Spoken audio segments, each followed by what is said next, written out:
Ngayon mga kahayop, nandito na tayo sa kapitbahay natin kasi mayroon siyang ibibenta na baka. At tanungin natin kung magkano yung presyo ng baka niya at makukuha ba natin sa estimate natin kung ilang kilo ba kanyang baka at mabili ba natin. Tanungin natin si boss kung magkano yung magkano yung presyo ng baka mo, boss? Sa mga 40. Ngayon boss, may tawad ba yung baka mo? Yung barako mo? Gano ba yung tawad mo? Pwede ba sa halagang 25? Okay. Hindi yan boss. Hindi naman. Ganyan yung presyo mo. Alagaan ko na lang muna to. Oh no! Wait sa boss, kung 30. 30k. Okay pa rin.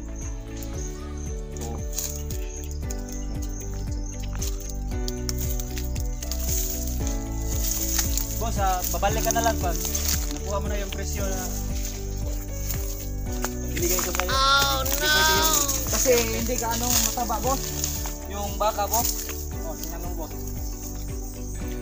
Base lang sa kilo, kung ilang kilo yung baka natin, yung alaga mo, at kung i-estimate natin, hindi pa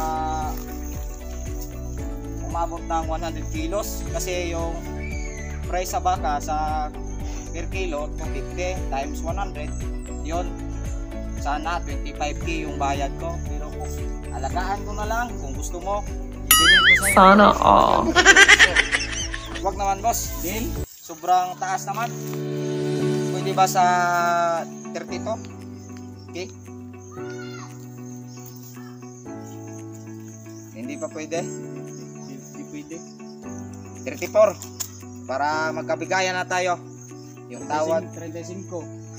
huwag naman kasi Oh no! parang malugi naman ang negosyo natin. Hindi na tayo makabawi sa punan. Okay lang ba 34k boss? Kasi babayaran ko na. Ibigay ko na lang to sa'yo. At yung mga kayop, ibinigay ni Busing yung kanyang baka sa halagang 34k at bigyan natin ng pera yung 34k. Ito mga kayop, 30 na ito mga kayop. Sana all.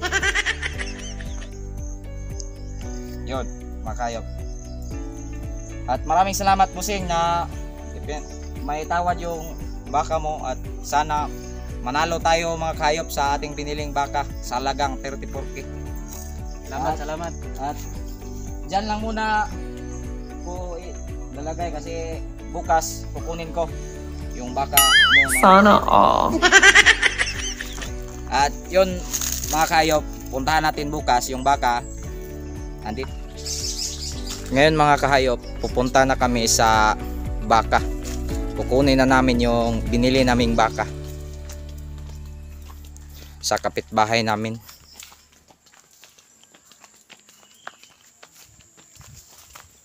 Nandito ang daanan, pupunta sa kanila. Sana all. Mga kahayop. Ito na mga kahayop, kinuha ko na ang ating nabili na baka kahapon. At ganito talaga ang pamumuhay ng bilang komprador or matador ng mga hayop. Sana Talaga all. natin magsikap para sa pamilya natin na may pambili ng bigas or pangulam natin. Kahit mahal-mahal ito sa pagbili natin na 34,000 mga hayop. Hindi biro yung ganitong pamumuhay or ganitong negosyo mga kahayop. Kasi kapag hindi ka marunong mag-estimate ng hayop, kagaya nito, malaking baka, kailangan talagang ma-estimate mo kung magkano yung presyo at ilang kilo lang ba ang nabili mong baka. Kagaya nito mga kahayop, kailangan mong mabinta na may ginansya yung pera mo. At part pala sa kilo ng baka na to mga kahayop, palagi itong matatalo kapag ibinta sa per kilo.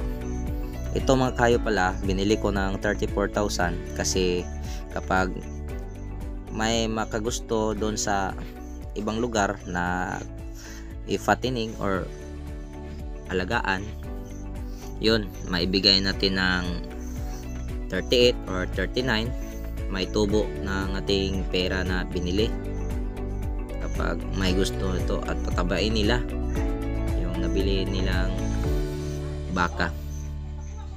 Kagaya nito mga kayo po, hindi gaano siyang mataba, kailangan pang patabain, at makalipas ng ilang buwan, kapag sinong gustong bibili nito, maibenta ng halaga na 50 or 60 kasi mataba na. At ganito talaga yung pamuhay mga kahayop. Palagi kang nagmamasid kapag ginuyod mo yung baka or nasa likuran mo yung baka kasi baka Sana all. paano ka. Yun mga kahayop. Baka madumbulan ka sa likuran mga kahayop sa bakang nabili mo. Sana all. Kailangan talagang magmamasid bawat hakbang ng baka. Kapag tumakbo siya gaya nito, kailangan mo yung tali niya isakam, ipaitaas mo para hindi siya